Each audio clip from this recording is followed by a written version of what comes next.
In the spring of 1829, a tenant farmer plowing near the Delaware-Maryland line made a grisly find. His horse sank through the turf and struck wood. Buried beneath the soil was a chest. Inside lay the skeleton of a man, bones yellowed by time, a skull marked by violence. That discovery was only the beginning. In the weeks that followed, investigators exhumed at least 7 bodies from the property, including 3 children. The murders were traced to a woman whose name had already become a whispered terror across the Delmarva Peninsula, Martha Patty Cannon. For nearly 20 years, Cannon had been at the center of what historians now call the reverse underground railroad, an organized ring that kidnapped free black people and fugitive enslaved people, then sold them into bondage in the Deep South. But the operation also killed rivals, witnesses, and children who threatened exposure. Sussex County court records list her indictment for 4 murders, while contemporary testimony and rumors suggested the true toll was far higher. The region where Cannon established her enterprise was unusually suited to crime. In the early 1800s, the hamlet later called Reliance lay, where Sussex County, Delaware, met Caroline and Dorchester counties in Maryland.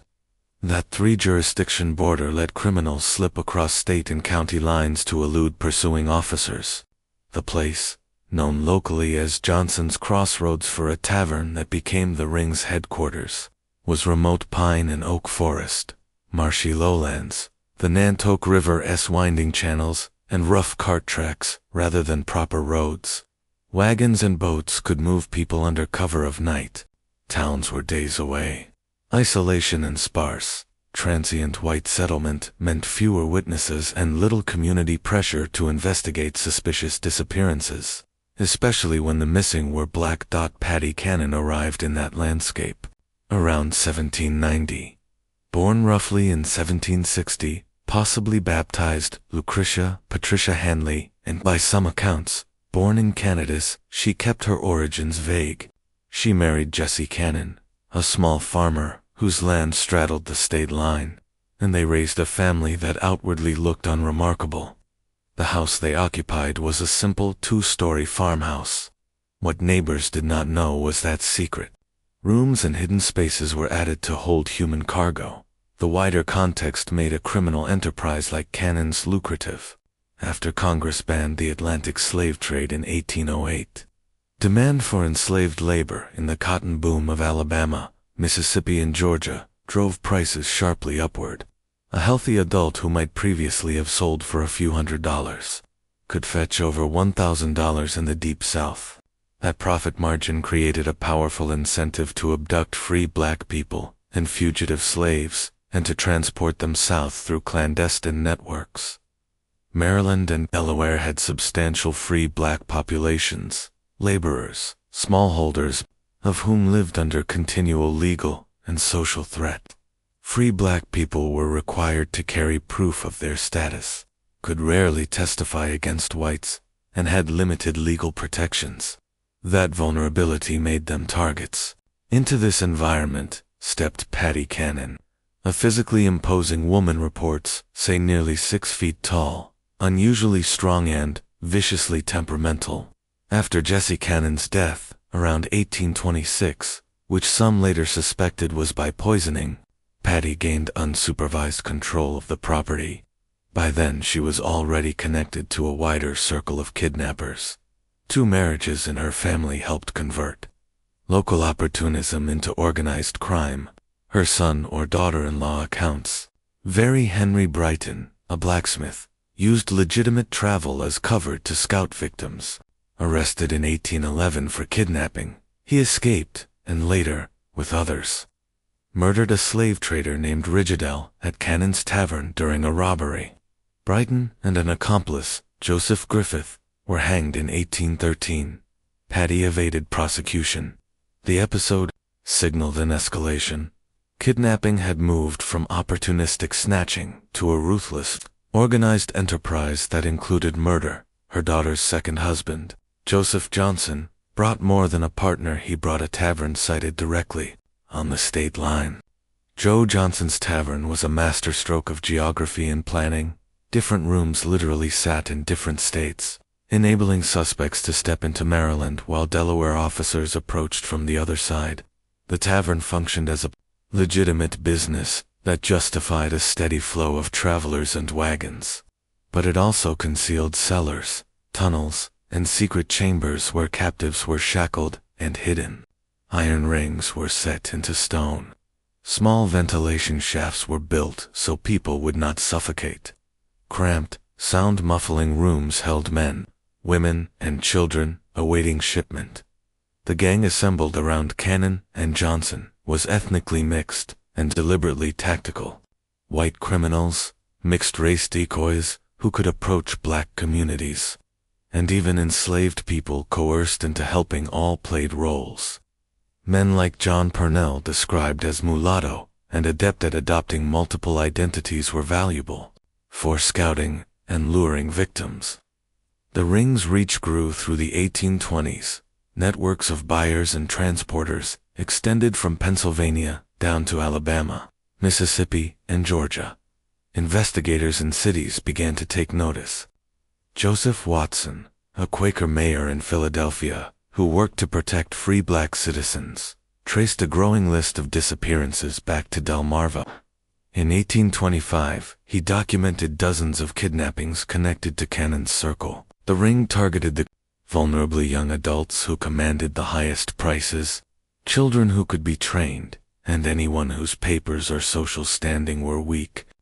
Victims described being tricked by offers of work, seized by force, blindfolded and chained during days-long wagon journeys, then confined in hidden rooms with meager food, no sanitation, and constant fear. Lydia Smith, a free 25-year-old woman kidnapped in 1825, later testified that she had been held first at Cannon's house, then at Johnson's tavern, where she spent 5 months in chains. Her account described deliberate procedures. Documentation proving free status was destroyed, identifying possessions removed, new names and false histories manufactured for sale. Resistance was punished by beatings. Smith's rescue, organized by Watson's allies, saved her from being marched south to the markets. The ring's brutality and brazenness were not limited to abducting free black people. They also targeted white slave traders who traveled through the area carrying large sums of money. The disappearance of white victims, merchants, traders, and planters drew attention that black disappearances did not. One early case involved a Georgia trader, named in some accounts as Bell or Miller, who vanished with a reported fortune. His horse was later found at Cannon's. When questioned, Cannon offered implausible explanations. The murder or disappearance of traders who had business partners and planned itineraries generated investigations and public pressure that ultimately helped unravel the gang. The criminal methods were calculated: invite a trader in, ply him with drink, learn where he was carrying cash and who his partners were, then kill and bury him and absorb his money and any enslaved people he had with him. Such acts brought quick profits and removed competitors, but they also increased the scrutiny that would bring down the organization. By the mid-1820s, pressure on the Cannon-Johnson ring intensified. Philadelphia officials offered rewards. State governors and law officers coordinated across boundaries. Testimony, exhumations, and the accumulation of missing persons reports exposed a systematic operation that had thrived for more than a decade by exploiting jurisdictional confusion, racial prejudice, and the ease with which a marginalized community's disappearances were ignored. The 1829 discovery of bones in a chest at the Cannon property crystallized that truth. A criminal conspiracy that trafficked in human lives and practiced murder to cover its tracks had been operating in plain sight. What followed in courts and newspapers would reveal both the depths of the ring's crimes and the failures of a legal system that had allowed such terror to flourish for so long.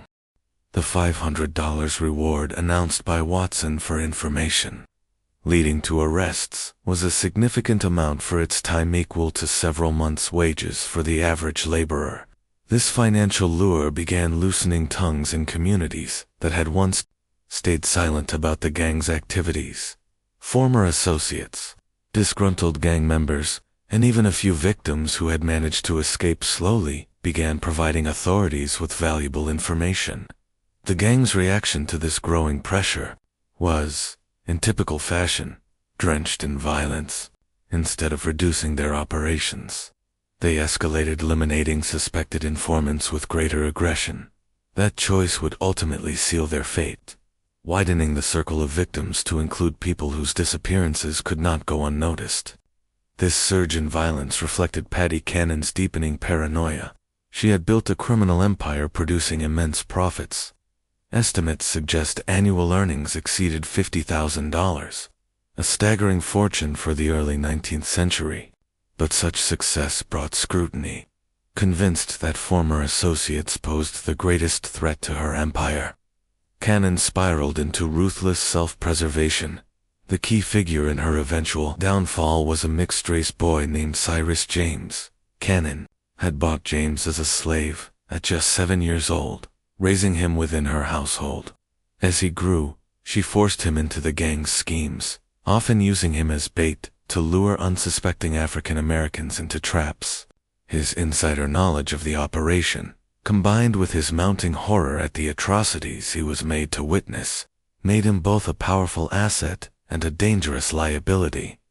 James' role inside the Cannon household was both unique and tragically conflicted.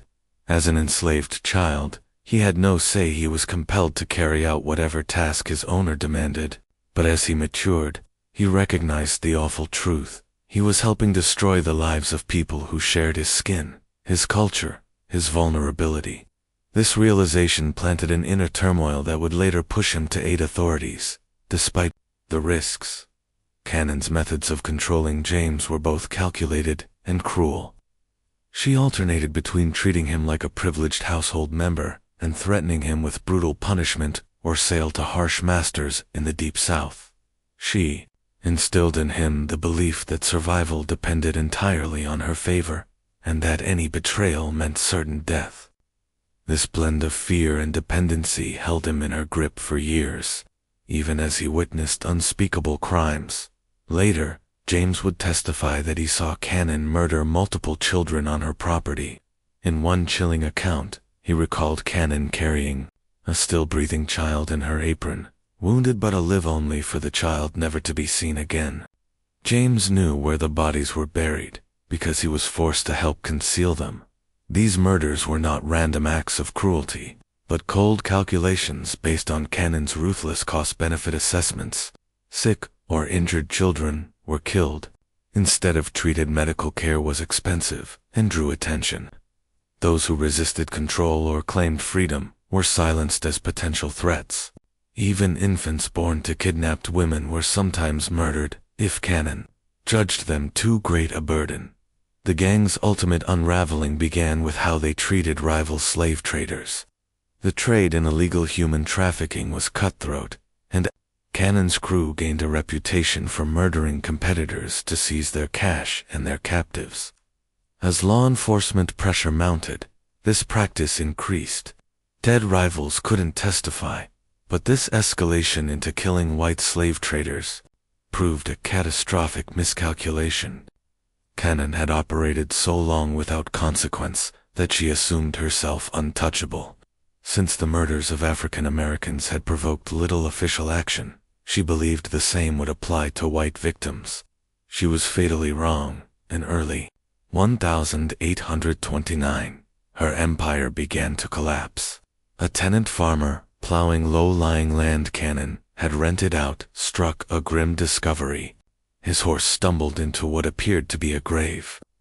Digging further, he unearthed a wooden chest containing human bones, identified as those of a missing Georgia slave trader from a decade earlier.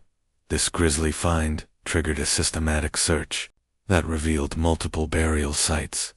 The chest was carefully crafted to fit a human body, evidence of deliberate planning rather than hurried concealment.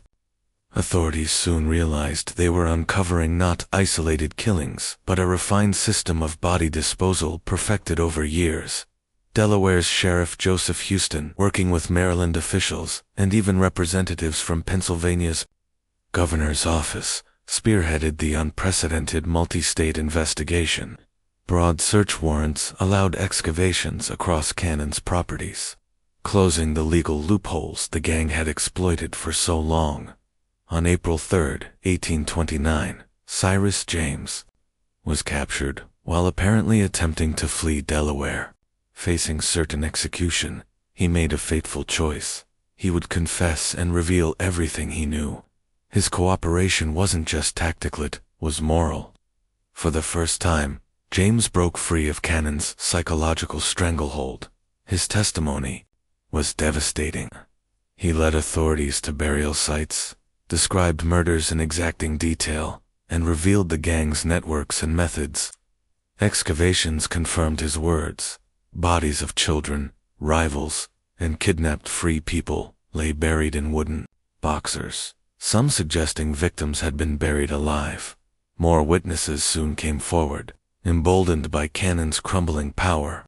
Thomas Freeman, a free black man, testified how he narrowly escaped the gang's deceitful recruitment scheme in 1827.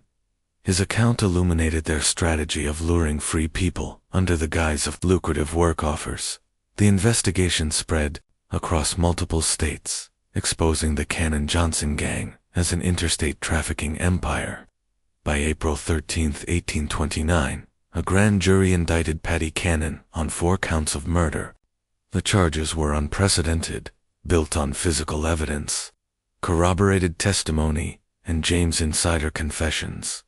Newspapers described Cannon as a towering, intimidating woman, still mentally sharp at 70 and utterly unrepentant. In jail, she chillingly admitted to at least 24 murders, treating them with the casual indifference of routine business decisions. Her trial was set for late May 1829, with swift conviction and execution all but certain. But on May 11th, guards found her dead in her cell, poisoned by arsenic, smuggled in by unknown hands. Whether suicide or assisted escape from justice, her death ended the trial but left countless questions unanswered. The aftermath was chaotic. With her gone, surviving conspirators fled south, avoiding justice. Only Cyrus James, whose cooperation earned him freedom, remained. He later moved north, possibly aiding the Underground Railroad, turning his coerced past into a redemptive legacy. Estimates suggest the gang kidnapped and trafficked between 500 and 1,000 African Americans, families torn apart, communities terrorized, lives stolen forever. Their networks stretched from New York to Louisiana, a sinister reverse underground railroad thriving on the era's jurisdictional chaos. Cannon's remains were buried without ceremony, though her skull was later displayed as a macabre relic of Delaware's darkest chapter. Her story persists as both grim folklore and a historical lesson. It shows how systematic violence can thrive when victims are seen as less than human, and how justice often comes only when crimes touch the powerful. It forces us to remember not just Cannon's cruelty, but the hundreds of unnamed victims whose suffering must never be forgotten. What do you think was the full extent of her network ever truly revealed? The evidence suggests much remains hidden. Share your thoughts in the comments, and if you want more dark tales from America's hidden past, subscribe, hit the bell, and share with someone who loves forgotten true crimes.